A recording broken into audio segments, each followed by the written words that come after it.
क्षेत्र जत अत्यंत जागृत आणि नवसाला पावणारी श्री मायाक्का देवी श्री भाग्यवंती देवी देवस्थान जत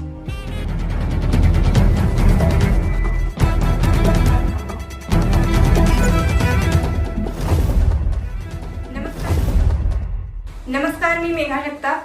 बीबीएम न्यूज मध्ये आपल्या सर्वांचं स्वागत. पाहूया आजच्या घडामोडी. काळजी घेऊ, परंतु एका मालकानं 4-4 खोकी टाकणं हे पण योग्य नाही आहे. तर ज्या गरजवंत लोक आहेत त्या लोकांना व्यवस्था काय करता येते. जत प्रशासकीय इमारत, पंचायत समितीची इमारत, या मुख्य इमारतीच्या समोर जो नॅशनल हायवे नव्यानं झालेला आहे, या हायवेवरती गेल्या अनेक वर्षांपासून अतिक्रमण आहे.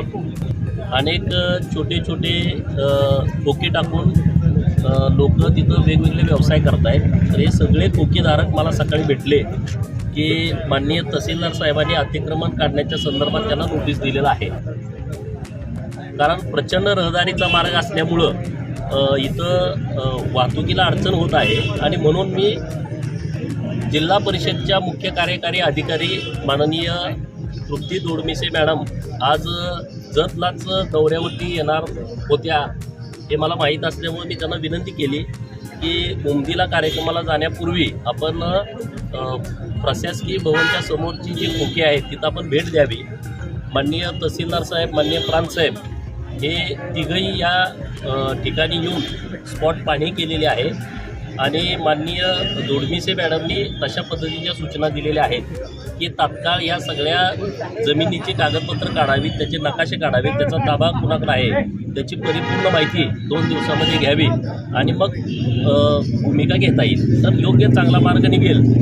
सर्व खोकी मालकांनाही माझी विनंती आहे की ज्या पद्धतीनं तुम्ही काही खोक्याच्या पुढेही तुम्ही काही मंडप वगैरे मारलेले आहेत ते कृपया काढून घ्यावे.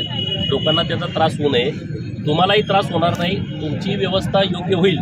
तुमच्या संसाराचा प्रश्न आहे, तुमचं पोटपाणी त्यावरती चालतं आहे, तर तुमची आम्ही 100% काळजी घेऊ.